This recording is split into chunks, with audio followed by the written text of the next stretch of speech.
За үзэгчдээ монголчуудаа Монгол эх орныг танилцуулдаг сумдаа сайхан амьдрын нэвтрүүлгээ Дундгой аймгийн Дуус сумаас бэлтгэр хүргэж байна.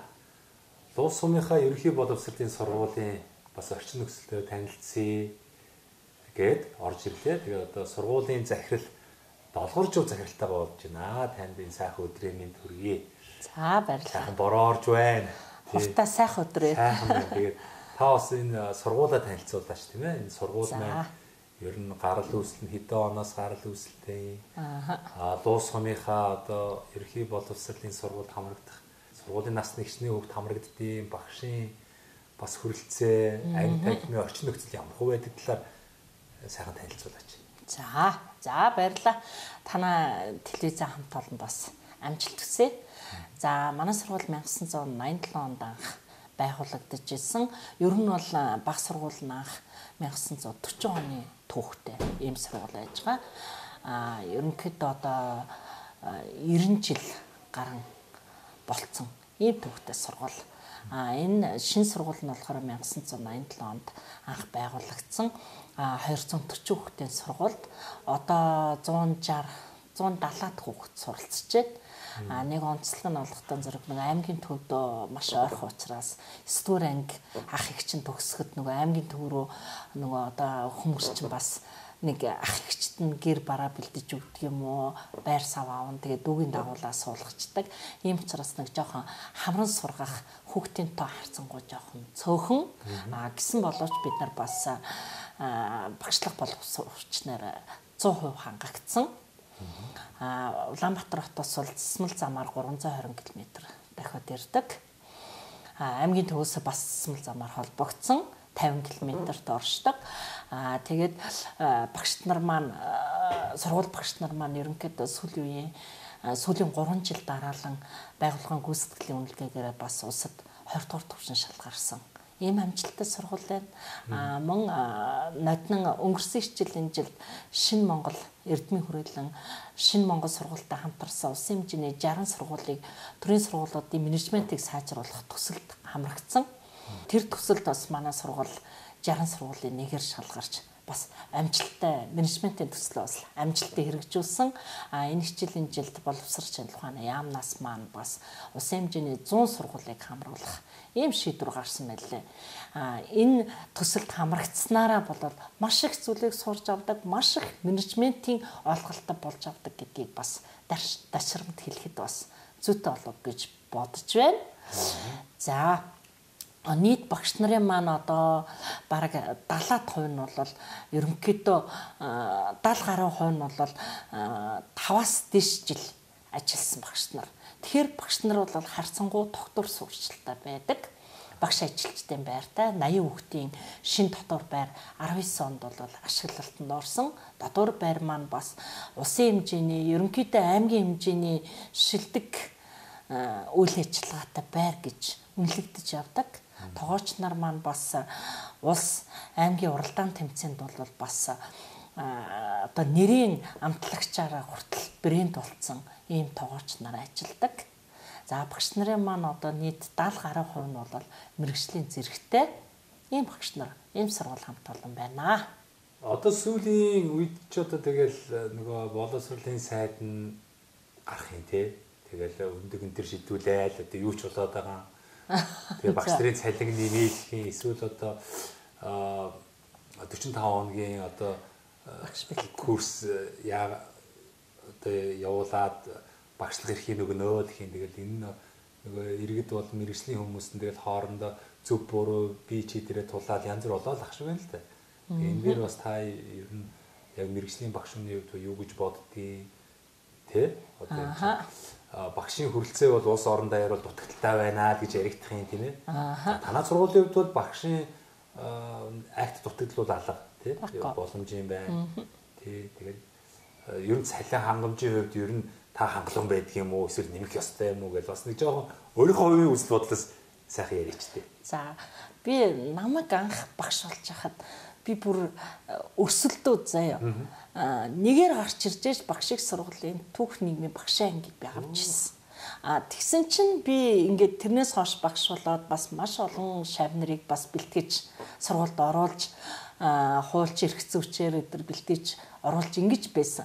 Тэгэхэд би юуг бодож байгаа нөхөн зэрэг сүүлийн үед ерөөсөө нөгөө нэг хамгийн бага оноотой хүүхдүүд багшийн сургуульд орж ирж байна. Тэд нар бас нөгөө ямар чансаатай боловсруулж гарч ирж байгаа гэдэг бас хэцүү харцангуй сонио ойлголт болчихж байгаа биз тийм ээ. Тэгэнгүүт л нөгөө одоо зүгээр нэг ямар ч сургууль төгсөөгүй хүнийг 45 хоногийн курсээр багш болгоно гэж хэлээгүй л дээ сайдмаа. Гэхдээ тэ нөгөө сурган гэдэг имийг үзэж тэр хүүхдийг таньдаг хүн гэдэг нь 4 жил сурган гэдэг имийг бид нар заалгах чад төгсөж ирдэг. Гэтэл 45 хоногийн курсээр сурган сэтгэл зүйн ойлголтыг бүрэн эзэмшиж гарах уу? Одоогийн хүүхдүүдийн сэтгэл шал өөр болсон. Тэрэн дээр бас нэг жоохон анхаарч үзэх байх гэж би бодож байна. Бас нэг цалин усны хувьд бол яг ингээд яг хүрээдэн гэхэд хэцүү шүү дээ. Ер нь бол бид нар ч одоо сая гарна төгрөгнээ л цалинтай. Гэхдээ би арай буруу мэдээлэл авцсан уу? Яасан одоо багш нар 3 сая гарна төгрөгний $1000 цалинт хүрчжээ. 3.8 сая төгрөгийн цалинтай болцсон гэсэн мэдээллийг хийчлээ гэж явчихж байгаа байхгүй юу? Тэгээ бодит амьдрал дээр бол тийм биш. Тэгтээ би нэг нөгөө хувийн сургууль маргуулуудад байдаг байх гэж бодож байна. Хувийн сургууль багшиж байгаагүй учраас тийм магадгүй тийм сургуулиудад бол байгаа. Гэтэ нөгөө одоо ердийн төрийн сургуулиудыг тэр хувийн сургуулийн цалин багшийн цалинтай харьцуулаад бид нэр өнөөдөр тэгж хөөс гэд бас хэрэггүй гэж үзэж байгаа. Бид нар чи ерөөсөө сая 400 үндсэн цалин сая 400 багш нар маань сая 400 мянган төгрөг нэл цалинтай шүү дээ. Тэгэхэд ер нь залуу хүний хувьд бол ингээм амьдралын индекс ингээл өдөр ирэх тусан өсөж байна. Энэ яаж энэ мөнгөөр амьдрах уу? Айгүй хэцүү байгаа байхгүй юу? Тэгэл яг гүйцэтгэлийн үнэлгээгээр ингээд чадаж байгаа багш нэг юм цалин дээр ингээд жоохон чагаам. Тэрийг хүн болгон хүртэх боломж өнөөдөр байхгүй юм байна. Яг манай сургуулийн хувьд бол гүйцэтгэлийн үнэлгээгээр 2 дугаар түвшин шалгараад ингээд багш нар маань гүйцэтгэлийн үнэлгээний хувь авдаг ч гэсэн зарим нь бас хүртэж чадахгүй байгаа тийм. Энэ бас хэцүү санагддаг. Тэгэхээр багш нарыгаа цалин жоохон нэмээд өгчгөөд шалгуураа жоохон өндөрсгөөд өгвөл тэр багшийн сэтгэл зүйч гэсэн нэг арай үеиг байх болов гэж боддгийг шүү дээ тий. Яаралтай энэ хүний чухал амьдралыг шийддэг одоо насан туршдаа өөрийгөө болон улс орондоо хувь нэмэр оруулах энэ боловсрол олж авдаг энэ зүйлийг те одоо хүүхдэд олгож байгаа энэ хүндэт багш нарыгаа хайр багш нарыгаа бид нар маш өндөр цалинтай болгох хэрэгтэй юм болов юу тэр эмч хуульч интерес дутхааргүй хэмжээнд бас бид нар үнэлж ийж нөгөө ирээдүй болсон Монголын ирээдүй болсон хүүхд залуучууд багш мэрэгчлэр те сайн оноотой хүүхдүүд нөгөө тань шиг тийм ээ өрсөлдөж нэгээр гарч иж баг ингэж багш болохын төлөө одоо хуучин социализмын үеч одоо багш гэдэг одоо мэрэгжил маань хамгийн үнцэнтэй мэрэгжил байсан шүү дээ. Одоо сүүлийн энэ алдагдсан 34 жил бол ингээд сэтгэлгүй энэ зарим өдөртөгч нарын хийсэн алдаатай бодлогын үүднээс ингээд энэ салбар маань ер нь ингээд доголдчиход байгаа. Тэгэхээр одоо яг эргүүнүүд үйлслуудлаа илэрхийлэхэд энэ сургуулийн захирал үнэтэй уулзсны хувьд сургуулийн багш нар сөөвч ялгаагүй. Энэ ер нь хүүхдийг багаас нь суур тавьж байгаа энэ Монголын ирээдүйг явж авч явах энэ хүүхдүүдийнхээ ирээдүг л хэрвээ бодож байгаа бол энэ багш нарын цалин бол бүр юу 3 сая байтгаа бараг тэг $2000 дөө хүртэл одоо 5-6 сая хүртэл яагаад тийм байхгүй юу? Одоо явуулж бодох. Ингэж Монголын иргэд боловсралтай чанартай болж улс орн хөгжиж байна. Тийм шүү дээ. Тэгээд ч нөгөө одоо ингээл аяндаа цалин нэмэгдээд ирэхэд ингээд багш нар ерөөсө хомсдол үүсэхгүй. Шууд хушуураад эхэлнэ. Тэр салбар руу хушуураад эхэлнэ шүү дээ. Тэгэхээр ч нөгөө хүмүүсийн хандлага ч өөрчлөгдөв. Саяхан нэг ингээл цалин нэмэгдэхэд 1000 сая төгрөгний цалинтай байж байгаа 400 мянган төгрөг рүү нэмэгдсэн шүү дээ. Тэгэхэд яаж юм нөхөр аяндаа ингээд нөгөө багш нар харж хахад хандлага нь өөрчлөгдөөд энэ сургууль дээр ингээ юм хийгээд суух нь өөрчлөгдөөд тэгээд нэг арай ингээ гэрэл гийгээд эдгээр шал үүргэлчихэж байгаа байхгүй. Тэгтэн зэрэг юусоо яаж ч утсан мөнгө дагуулсан юм амжилтыг авчирч байдаг байхгүй. Тэгэхээр юусоо цалинг нь нэмэл өгчих юм бол тэгэл нэг тэр нэг юу лээ багшийн сургуульд орсон хүүхдийг төлбөргүй сургана гэдэг. Тэгэж үнгүүдүүлээд байх бол жоохон хэцүү санагдсан миний бодлоор бол тийм миний хувьд бол яг боловсролын салбар 40 жил ажилласны хувьд бол арай өөрөөр олж хараасаа л гэж хүсэж байгаа байхгүй. Тийм болох баха. За багштайгаа захиралтайгаа уулзсных бас энэ одоо сүүлийн үед одоо тулгамдаад байгаа энэ багшийн одоо цалин урамшуул болон одоо энэ хүрэлцээгөө байгаа асуудал дээр тий бас багшийн сэтгэлдлийг сонслоо. Тэгээд би ч бас иргэнийхээ бодол үзлийг бас үзэл бодлоо илэрхийллээ. За хоёулаа одоо сэдвээ жоох өөрчлөе тийм ээ. За. Тий. Би одоо Дунд Говь аймгийн Луус суманд хүрэлцэн ирсэн байна. Тэгээд энэ Луус сум гэдэг маань өөрөө юугээрээ онцлог юм. Та олон жил бас энэ сум орноттой амьдэрсэн хүний хувьд Луус сумын тухай сайхан үүх түүх нь юу байдгийг, ямар сайхан алдар суудангууд энэ Луус сумын ерхий боловсролын сургуулиас төрөн гарсан байдгийг тийм. Энэ нутаг орны талаар бас манай үзэгчдэд өөрийнхөө мэдж байгаа зүйлийг танилцуулж өгөөч. За. Би одоо Луус сумаараа өглөөд уг нь бол Дунд Говьт байхдаа нийгмийн догоо гэдэг байлаа. Нийгмийн хичээл заадаг байсан учраас нийгмийн догоо гэдэг байсан. Одоо Луусд ирснээс хойш би 15 жилдээ золгож чинь захирлын ажлыг аваад энэ хүндтэй албыг хийгээд тэгэхэд би юу ч хэлэх гэдэг нэг ихтэн зэрэг одоо ч нөгөө Луус сумаараа угалцсан шүү дээ. Луусын догоо гэдэг болсон.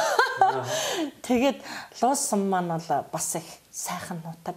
10 аваргын үлгийн нутаг гэж хэлдэг. 10 аварга цагийн сайханд энэ сайхан нутгаас турч гарч ирсэн. Тэргээрээ их алдартай. Тэгээ саяхан бид нар ч сая 7 сар 100 жилийнхээ хийлээ. 100 жилийнхэн ойн үндсэн дээр бас тодорхой хэмжээний сайхан бүтээн байгуулалтуудыг бий болгож чадлаа. Луусын брэнд бүтээгдэхүүн гэдэг юмыг бас бий болгож чадсанараа энэ ойн арга хэмжээ маань бас илүү онцлог байсан гэж би бол харсан. Сум маань одоо усан хэмжээний жишг сум болох төлөвлөгөөнд орчихсон. Одоо цэвэр бүхрийн асуудал эдэр бүх ажлууд бол эхлээд ингээд явж байна. Энэ бол бас их том амжилт гэж үзэж байгаа. Тэгээд нөгөө хөгжил зам дагаж хөгжил гэж яддаг тий. Тэгэхээр бол би бас хөгжил ирэхэн дамжиггүй гэж харж яддаг. Ирээдүг бол бас маш сайхнаар харж яддаг. Тэгээд ер нь яг Луус сумын хүмүүсийн ард түмний хувьд бол нэг тийм нутаг амттай хүмүүс ихтэй. Тэргээр би их онцлог гэж боддог. Нутгийн зөвлөлийн айгуу сайхан хүмүүс идэг. Манай Луусын нутгийн зөвлөл бол Улаанбаатар дахь нутгийн зөвлөл, Дундгой аймаг дахь нутгийн зөвлөл гэл Дундгой аймгийн нутгийн зөвлөлийн дарга байсан, Түрбат дарга байна, Амийн засаг дарга байсан шүү дээ. Айгуу тийм нутаг амтай. Ган тогтох гад нутгийн зөвлөлийн дарга нь бас айгуу их тийм нутаг амтай. Би тэднийхэн буйнаар бас энэ сургуультай зөндөө их зүйлүүдийг бүтээж бий болгож чадсан гэж боддгийг. Тэгээд ч манай бас Улаанбаатар хотын нутгийн зөвлөлийн дарга нь одоо ажил дөрийн Гавьяа Тогтбаатар гэж ах байдаг. Тэр бас их маш их тийм нутаг амтай, маш мундаг хүн байдаг. Тэр идэр бол ингээд нийлээд бас нутаг орны хөгжлийн төлөө их явдаг. Тэргээрээ бас их онцлог гэж хардаг. Тэгээд манай сумч нь бол бас ингээд нөгөө усын авраг малчид, бүр хошин авраг малчид, алдарт уяачид эдэр их олонтой. Тэдэрэн ч гэсэн ерөнхийдөө ингээд төрийн байгууллагуудынхаа байгууллагатай хандах тийм хандлага эдэр ер нь их сайтай. Тэгээ юуханд ч гэсэн ингээд туслаад өгдөг. Тэр сэтгэл нөгөө бас ингээд манай сургууль багш нарыг бас хөглж энд бас амжилтаа явах үндэс маань болж идэг гэж үздэг. Тэгээд ч бас сумын маань үе үеийн удирдлагууд бас ингээд сургууль хүүхдүүдийн сумын хүүхдүүдийн ирээдүйн хөгжлийн төлөө өдр болол маш их тийм сэтгэлээ чилээж хамтарч ажилладаг нас их баярлж тийм аа. Тийм учраас тэд нартаа бас ажил амьдралын хамгийн сайхан бүхнийг танаад телевизээр тий дамжуулаад хүргэчихье. Багш би танаас бас нэг зүйлийг асуумаар санагдчихэв. Та бол одоо ингээд ажлын амьдралын шаардлагаар Улаанбаатар орны янз бүрийн сургалтанд хамрагдана. Улаанбаатар хотын за хувийн сургуулийн ил орхичээ. Улсын сургуулиуд байгаа шүү дээ Улаанбаатарын нийслэлийн. Тэгээд анги танхимаар нь ороод явж байхад зарим анги бол одоо 50-60 хүүхэдтэй ч байх шинэ дээ. Гэтэл орон нутгийн одоо баг болон дунд ангиуд ч гэдэг юм уу ахлах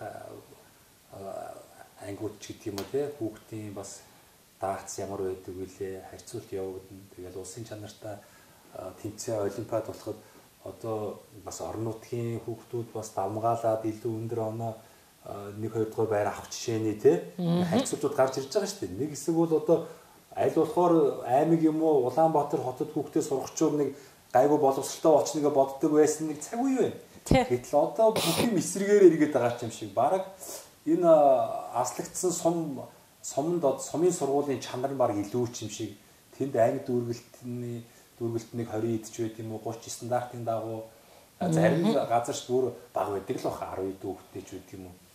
Ингээ нөгөө багш маань туулж ажиллаад байдаг хүүхд.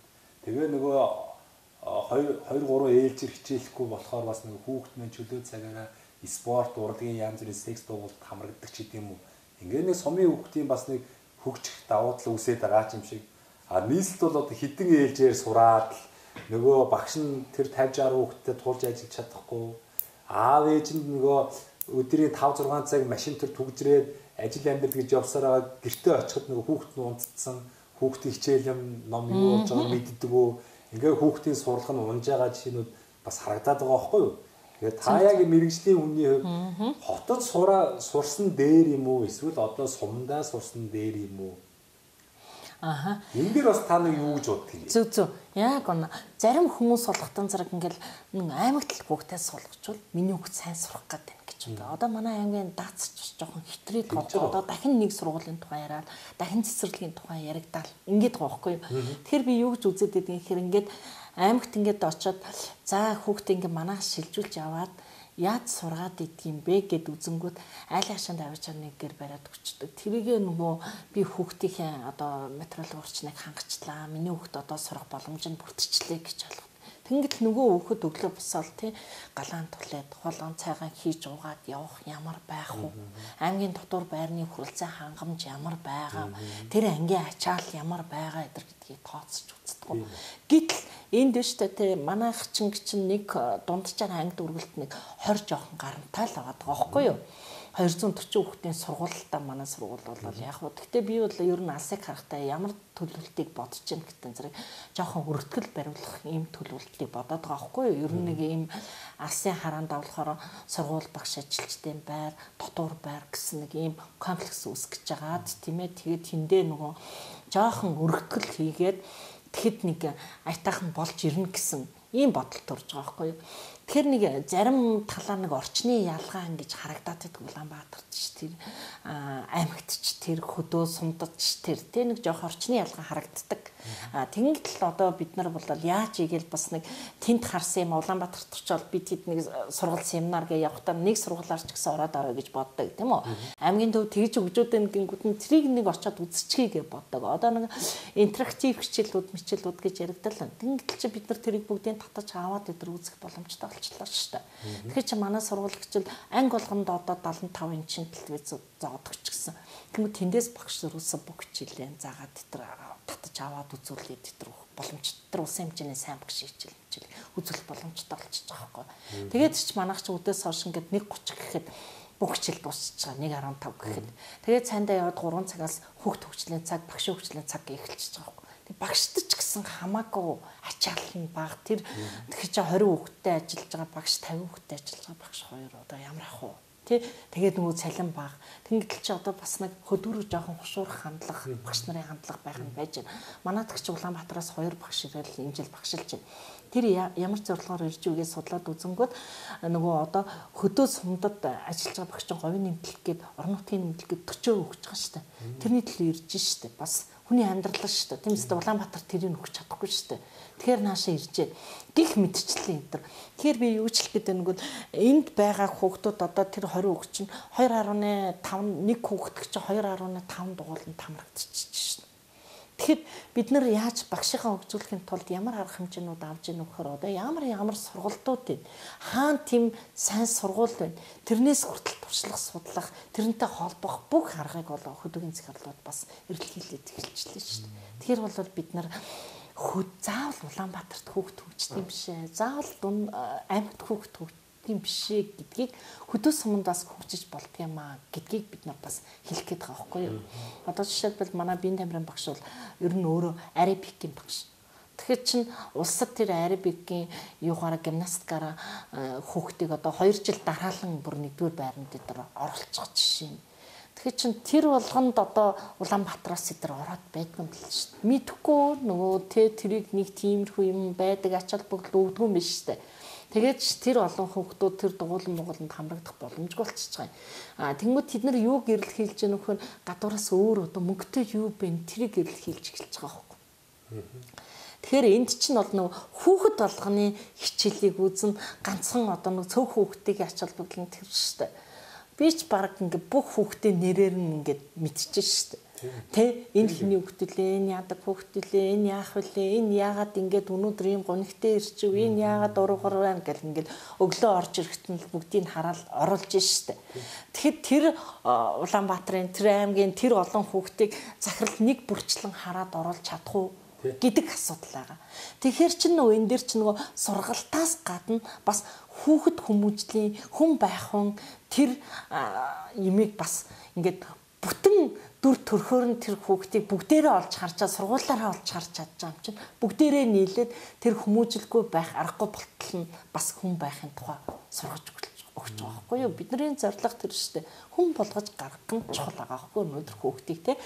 Тэгэхээр чинь нөгөө тэр аймгийн төвийн тэр олон хүүхдүүдийг тэр эсвэл Улаанбаатарын тэр олон хүүхдүүдийг баг нэг нь ирээг байхад баг мэдэхгүй шахмал байж шүү дээ.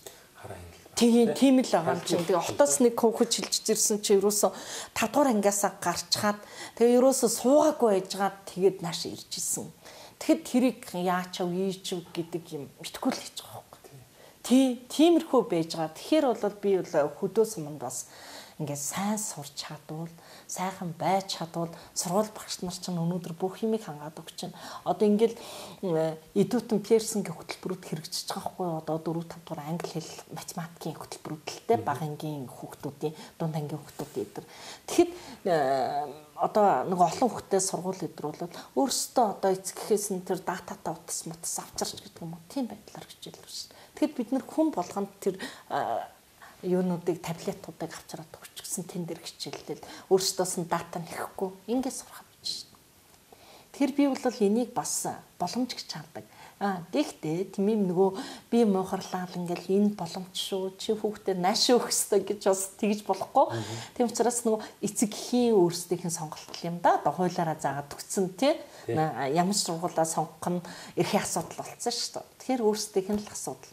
Ерөнхийдөө бол яг нэг иймэрхүү хөдөөд бол бас хөгжиж болдго юм аа. Багш энд бол бас сурч болно. Ханаач гэсэн мэдээллийг авчиж болж гин гэдгийг л мэдэрсэн. За тэгээ багштайгаа ингээ яриад ивэл бас зөөл юм ярих байх. Тэгээд бас хэсэггүй хугацаанд энэ луу сумынхаа тухай, ерөнхийдөө энэ салбарын тухай өөрийнхөө үзэл бодлыг сайхан чөлөөтэй илэрхийлсэн явдал маш их баярлаа. Тэгээ би бас бэлэгтэй явж байгаа. За. Гэхдээ яг бэлэн юм шиг те зүгээр манай нэвтрүүлгийн хамтран ажиллагч нэг байгуул байгаа. Монгол залуучууд. Тэгээд одоо дотооддоо одоо сайхан барилгын чиглэлээр үйл ажиллагаа үйлдвэрлэх явуулдаг. Барилгын материал үйлдвэрлэдэг. За. Мөнх Ампер Construction. Энэ одоо компани бас барилгын материалыг 10% одоо хөнгөлүүлж одоо авах эрхийг танд олгоё. Болно одоо өөрийнхөө хувийн хашаа байшин гэр орноо сайхан өргөх тийм ээ. Ингээ асуудал гарвал бас хянд чанартай материал авъя гэвэл энэ компани руу хандаарай. Сургуулийнхаа засвар масварлуудсан одоо магадгүй шаардлага гарвал бас хандах юм бол 10% хөнгөлөлт танд өгье. Манай энэ хамтрагч байгуул маань нөгөө сүүлийн үед нэг хүмүүс сонирхоод байгаа Лего блок гэдэг юм том блок гэдэг байна шүү дээ. Тэрийг үйлдвэрлэж сонирхож ирсэн. Тэгээд энэ хөөсөн дулаалга, за мөн хөөсөн сэндвич. За барилгын дотор гадар одоо буудаг эмүүлс, одоо чулуутай буудаг гэх мэтлэн ерөөсөө байшин барихад шаардлагатай баг бүхий л одоо барилгын материалыг одоо дотоод үйлдвэрлэж байгаа өндөр залуучууд байна. Тэгээд манай нэвтрүүлгийг дэмжиж чи ингээд сумыг хөгжлийг ингээд сайхан хөгжүүлээ, дэмжиж тэнд байгаа залуусыг сайхан дэмжигээ явдаг учраас бас манай одоо барилгын компани ч гэсэн одоо материалын компани ч гэсэн танаа нэвтрүүлэлт оролцож байгаа хүнийг бас дэмжиж 10% одоо бонус хөнгөлт өгье гэсэн юм. Тэгээд танд бас тэр эрхийг эдлэх боломжийг өгье. Хугацаа байхгүй шүү. Та сарын дараа ч гэсэн шаардлагатай үйл яриад материал авч болно. Магадгүй 10 жилийн дараа ч ярьсан чөлөөтэй шүү. Тэр эзэн эрхийг танд болон танаа одоо байгуулалт олгоё.